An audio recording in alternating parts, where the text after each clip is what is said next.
Ibu Bapak dan saudara-saudari, orang-orang muda dan anak-anakku yang terkasih di dalam Kristus, selamat berbahagia, selamat berjumpa kembali, Shalom.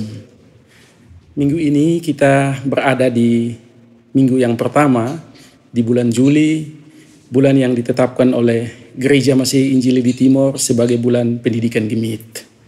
Di bulan pendidikan ini kita akan bersama-sama membahas dan merenungkan satu perikop yang berbicara di seputar pendidikan di bawah tema belajar dari masa lalu, pembelajaran berharga untuk masa kini dan masa depan. Bagian teks yang akan kita baca terpilih dari Mazmur pasal 78 ayatnya yang pertama hingga ayatnya yang ke-16. Sebelum kita membaca dan merenungkan sabda Tuhan, marilah kita berdoa. Ya Allah, ya Tuhan kami, terangilah hati batin kami dengan roh-Mu yang kudus, supaya ketika kami membaca dan merenungkan firman kebenaran-Mu, kami memahami, kami mengerti dan sanggup melaksanakan sabda-Mu di tengah-tengah kehidupan, karya dan pelayanan kami tiap-tiap hari. Bersabdalah bagi kami ya Tuhan, karena kami semua telah siap mendengar. Amin. Kekasih-kekasih Tuhan yang berbahagia, Mazmur pasal 78, ayatnya yang pertama hingga ayatnya yang ke-16. Saya membaca bagi kita semua, demikian bunyi sabda kebenaran Tuhan. Pelajaran dari sejarah, nyanyian pengajaran Asaf. Pasanglah telinga untuk pengajaranku, hai bangsaku, sendengkanlah telingamu kepada ucapan mulutku. Aku mau membuka mulut mengatakan amsal. Aku mau mengucapkan teka-teki dari zaman purbakala, yang telah kami dengar dan kami ketahui, dan yang diceritakan kepada kami oleh nenek moyang kami. Kami tidak hendak sembunyikan kepada anak-anak mereka, tetapi kami akan ceritakan kepada angkatan yang kemudian, puji-pujian kepada Tuhan dan kekuatannya. Dan perbuatan-perbuatan ajaib yang telah dilakukannya, telah ditetapkannya peringatan di Yakub, dan hukum Taurat diberinya di Israel. Nenek moyang kita diperintahkannya untuk memperkenalkannya kepada anak-anak mereka, supaya dikenal oleh angkatan yang kemudian, supaya anak-anak yang akan lahir kelak bangun dan menceritakannya kepada anak-anak mereka, supaya mereka menaruh kepercayaan kepada Allah dan tidak melupakan perbuatan-perbuatan Allah, tetapi memegang perintah-perintahnya, dan jangan seperti nenek moyang mereka, angkatan purbakala, angkatan pendurhaka dan pemberontak, angkatan yang tidak tetap hatinya dan tidak setia jiwanya kepada Allah. Bani Efraim, pemanah-pemanah yang bersenjata lengkap berbalik pada hari pertempuran. Mereka tidak berpegang pada perjanjian Allah dan enggan hidup menurut Tauratnya. Mereka melupakan pekerjaan-pekerjaannya dan perbuatan-perbuatannya yang ajaib yang telah diperlihatkannya kepada mereka. Di hadapan nenek moyang mereka dilakukannya keajaiban-keajaiban di tanah Mesir, di padang Soan. Dibelahnya laut, diseberangkannya mereka, didirikannya air sebagai bendungan, dituntunnya mereka dengan awan pada waktu siang, dan semalam suntuk dengan terang api. Dibelahnya gunung batu di padang gurun, diberinya mereka minum banyak air, seperti dari samudra raya. Dibuatnya aliran air keluar dari bukit batu, dan dibuatnya air turun seperti sungai. Demikian jauh bagian sabda Tuhan yang terbaca bagi kita. Tentu yang berbahagia adalah kita semua yang setia untuk mendengar, mau memelihara, dan melakukan tiap-tiap hari. Ibu Bapa, saudara-saudariku, orang-orang muda, dan anak-anak yang terkasih, sekali lagi, Shalom. Bapak, Ibu, dan saudara-saudari yang terkasih di dalam Kristus. pengalaman hidup manusia selalu menjadi bekal perjalanan iman dari waktu ke waktu. Kita semua dalam perjalanan iman tentu memiliki pengalaman hari-hari kemarin, pengalaman masa lalu, pengalaman waktu-waktu lalu, dan setiap pengalaman itu selalu meninggalkan manfaat dan juga memberi kekuatan bagi kita untuk kita dapat melangkah dan berjalan di hari-hari depan dengan tangan yang berkekuatan. Pengalaman-pengalaman yang kelam, yang sulit, pengalaman-pengalaman di masa-masa krisis selalu menjadi motivasi dan menjadi kekuatan bagi kita untuk melangkah hari ini dan hari esok.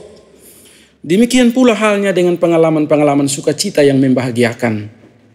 Semua ini akan memperkaya kita dan menjadi kekayaan dalam diri kita yang akan kita wariskan bagi anak-anak kita dan bagi generasi-generasi yang akan datang. Memahami masa lalu bukan berarti terus terjebak dalam kesukaran-kesukaran dan pengalaman-pengalaman yang lalu. Tetapi belajar dari masa lalu sesungguhnya menjadikan referensi yang kuat dalam diri kita untuk bertumbuh, untuk berbuah dan berdampak di masa-masa yang akan datang. Dengan menjadikan masa lalu sebagai guru, maka hidup kita akan dipenuhi dengan pertimbangan-pertimbangan yang matang dan berkualitas. Sehingga kita dapat mengambil keputusan-keputusan dengan bijaksana, memiliki dasar yang kuat dan penuh kesadaran. Dan itu sebabnya pengalaman-pengalaman iman yang demikianlah yang mesti kita bangun dan kita hidupi di tengah-tengah kehidupan ini. Bagian teks yang baru kita baca, Mazmur 78, menggambarkan kepada kita bagaimana umat Israel diajak untuk mendengarkan ajaran dan peringatan-peringatan Allah yang diwariskan dari satu generasi ke generasi yang berikutnya. Dalam bagian ini pemazmur Asaf menekankan tentang pentingnya generasi-generasi tua menceritakan tentang perbuatan-perbuatan besar yang telah Allah lakukan bagi anak-anaknya dan juga bagi anak cucu yang dilahirkan. Proses pembelajaran itu merupakan proses transfer pengetahuan, pengalaman bagi anak-anak cucu agar supaya kelak dalam perjalanan iman yang mereka lalui, mereka tidak dengan mudah melupakan Tuhan, melupakan Allah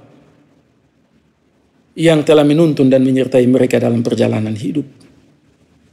Yang menjadi dasar penting dalam konsep pendidikan yang terlihat dalam teks ini adalah bahwa orang-orang Yahudi belajar dengan sungguh-sungguh untuk menghidupi cara-cara yang ditinggalkan oleh orang tua mereka supaya mereka dapat menjalani dan meneruskan pengalaman-pengalaman baik itu kepada generasi berikutnya. Prinsip-prinsip hidup yang demikian telah menuntun Israel memiliki fondasi yang kuat tentang bagaimana meneruskan pengalaman, pengetahuan, dan juga perjumpaan-perjumpaan yang intim dengan Allah yang diimani. Bapak, Ibu, saudara-saudariku, orang-orang muda dan anak-anak yang terkasih di dalam Kristus. Pembelajaran hari ini di tengah-tengah konteks keberagaman sebagaimana yang kita hadapi bukanlah proses pembelajaran yang mudah. Sebab hari ini anak-anak kita sudah tidak lagi menjadikan satu-satunya sumber pembelajaran itu dari pengalaman atau satu cara atau satu perjumpaan yang dialami yang pernah terjadi dalam kehidupan orang tua mereka.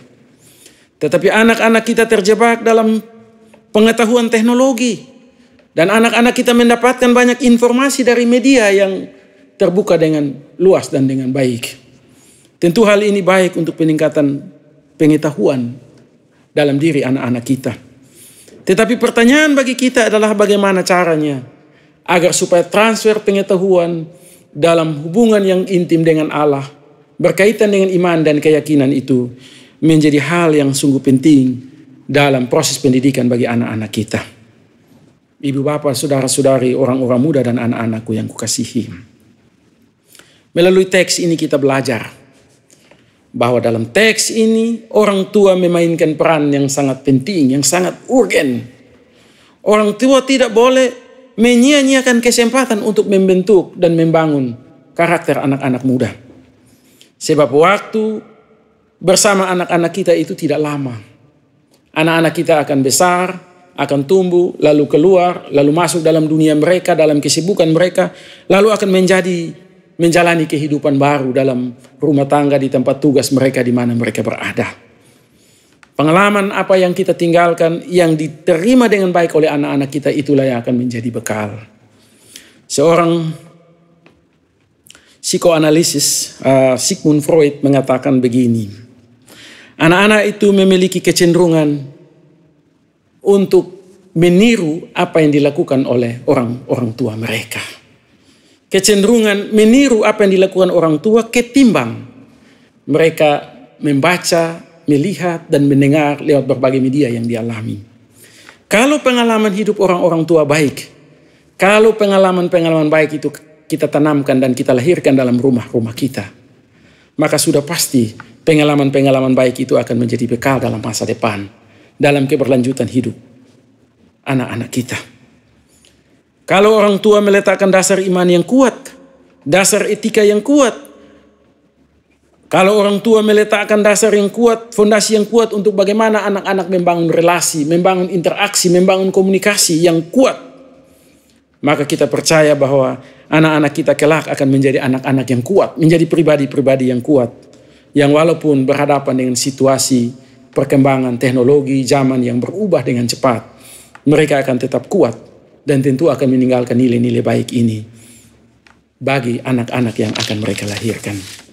Ibu bapa, saudara-saudari, kekasih-kekasih Tuhan. Di samping itu juga Mazmur 78 ayat 1 sampai 16 mengajarkan tentang pentingnya belajar dari masa lalu sebagai pembelajaran yang sangat berharga untuk masa kini dan masa yang akan datang. Mazmur ini ditulis oleh Asaf, merupakan mazmur pengajaran yang bertujuan untuk mengingatkan umat Israel akan karya besar Allah di masa-masa lampau. Itu sebabnya pemazmur memulai dengan sebuah seruan agar umat mendengarkan dan memahami sejarah perjalanan iman mereka. Ia menekankan bahwa pengalaman nenek moyang mereka harus menjadi pelajaran bagi generasi berikutnya.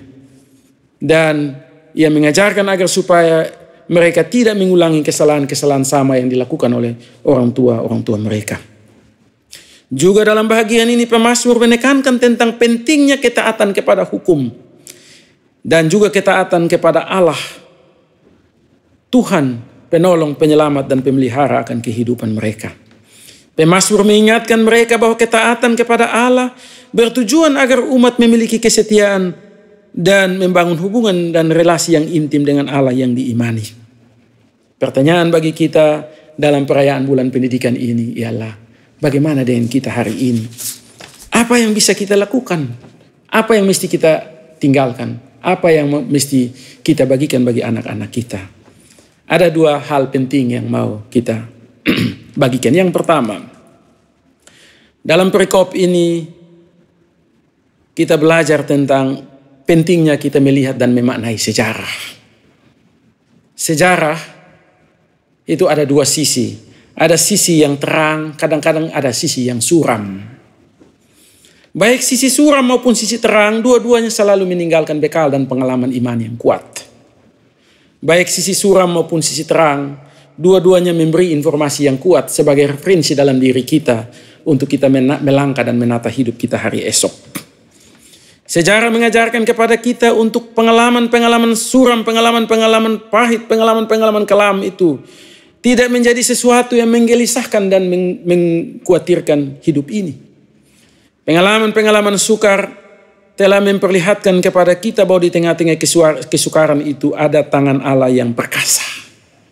Jadi Allah yang kokoh telah menuntun dan menyertai Israel melewati berbagai-bagai pengalaman suram, pengalaman-pengalaman sukar. Dan menuntun mereka ke negeri sukacita, negeri yang berlimpah. Hanya karena iman dan keyakinan mereka kepada Allah yang diimani. Memang sejarah itu terkadang ada sisi di mana orang menulis sejarah untuk kepentingan-kepentingan kepentingan tertentu. Tetapi teks ini meninggalkan pesan yang sangat kuat bagi kita. Bahwa pengalaman iman yang dialami oleh Israel telah menjadi bekal yang kuat bagi perjalanan umat Israel di masa yang akan datang. Demikian pula dengan pengalaman iman kita. Saya kira Bapak Ibu Saudara dan saya, kita semua punya pengalaman iman. Sebagai orang tua, ya, kita punya pengalaman iman yang kuat. Mari kelola pengalaman-pengalaman iman itu supaya menjadi bekal bagi anak-anak kita. Yang kedua, melalui teks ini juga kita belajar untuk bagaimana mewariskan tanggung jawab iman kepada anak-anak atau generasi yang akan datang. Tanggung jawab iman itu dapat kita lalui dengan baik kalau kita memiliki keteladanan hidup, keteladanan iman yang dapat kita tinggalkan bagi anak-anak kita. Kalau orang tuanya setia ada dalam persekutuan, memberi dirinya untuk melayani Tuhan, bersedia untuk bekerja dan memaknai setiap kesempatan adalah anugerah Tuhan yang mesti dipakai secara baik, maka tentu pengalaman-pengalaman seperti ini adalah upaya mewariskan pengalaman iman bagi anak-anak kita. Kita pun anak-anak yang masih kecil di rumah, mereka lihat dari bagaimana di pun papa, di pun mama, di pun kakak itu berlaku, bertindak, bertutur, berelasi, dan seterusnya. Kalau pengalaman-pengalaman baik itu didengar, ya, dan diterima dengan baik, maka saya kira proses pewarisan itu akan berlangsung dengan baik dan berkualitas. Di sini orang tua memiliki peran yang sangat sentral. Orang tua memiliki peranan yang sangat kuat dalam membentuk pribadi dan karakter anak-anak kita. Baik melalui pengalaman imannya, tetapi juga melalui pemberitaan firman Tuhan. Kesaksian tentang Tuhan itu mesti kita hidupi dalam diri kita, dalam rumah tangga kita, dalam keluarga kita, dan melalui tindakan-tindakan kita di tengah-tengah perjumpaan dengan sesama. Hanya dengan cara-cara yang demikian, kita dapat mengisi dan memaknai bulan pendidikan dengan penuh sukacita. Selamat berbahagia, Tuhan Yesus memberkati katong semua. Amin. Ibu Bapa dan saudara-saudari yang terkasih, mari kita satu hati di dalam doa. Kita berdoa. Ya Allah, Bapa Surgawi, kami sangat bersyukur di hadapan hadirat-Mu. Oleh karena kesempatan baik di mana Engkau memungkinkan kami ada menjalani hari baru di bulan baru yang Engkau anugerahkan. Ketika kami ada dalam suasana sukacita di saat ini, mensyukuri akan anugerah dan kasih Tuhan yang berlimpah dalam kehidupan kami. Kami sungguh sadar bahwa kehidupan kami sungguh bermakna dalam rancangan tangan-Mu yang kudus. Di dalam pembukaan dan menjalani bulan pendidikan Gemiti saat ini, kami sungguh percaya bahwa peran orang tua begitu penting sebagaimana firman-Mu. Engkau memanggil dan memperlengkapi kami masing-masing untuk menjadi pemberita dan pelaku-pelaku sabda-Mu yang terus menghidupi dalam seluruh karya hidup dan pelayanan kami. Terangilah hati batin kami ya Tuhan, supaya kami semua menjadi saksi-saksi Tuhan, mewartakan dan menyaksikan tentang kebaikan-kebaikan Tuhan, dan mewariskan pengalaman-pengalaman iman yang baik dan berkualitas bagi anak-anak kami, bagi generasi-generasi kami yang akan datang. Supaya dengan demikian, kualitas dan kemurnian anak-anak kami, kualitas persekutuan umat-Mu semakin baik, semakin kudus di hadapan hadirat-Mu ya Tuhan. Saat ini kami menaruh seluruh kehidupan kami ya Tuhan, pelaksanaan dan perayaan bulan pendidikan Gemit, dan juga berbagai-bagai langkah yang dilakukan oleh Sinode Gemit, baik di lingkup Sinode, klasis dan jemaat, kiranya semuanya berlangsung dalam tuntunan dan penyertaan Tuhan. Kami berdoa untuk setiap orang yang memberi diri untuk melayani Tuhan, yang mempersembahkan hidup, karya, dan pelayanannya untuk pekerjaan pelayanan-Mu ya Tuhan. Kiranya Tuhan terus menolong, menyertai, dan memberkati kami semua. Ini doa dan pengharapan kami ya Tuhan. Dengar dan sempurnakan doa kami, sebab hanya di dalam nama Tuhan kami Yesus Kristus kami berdoa, kami mengucap syukur di hari indah yang Engkau anugerahkan saat ini. Amin.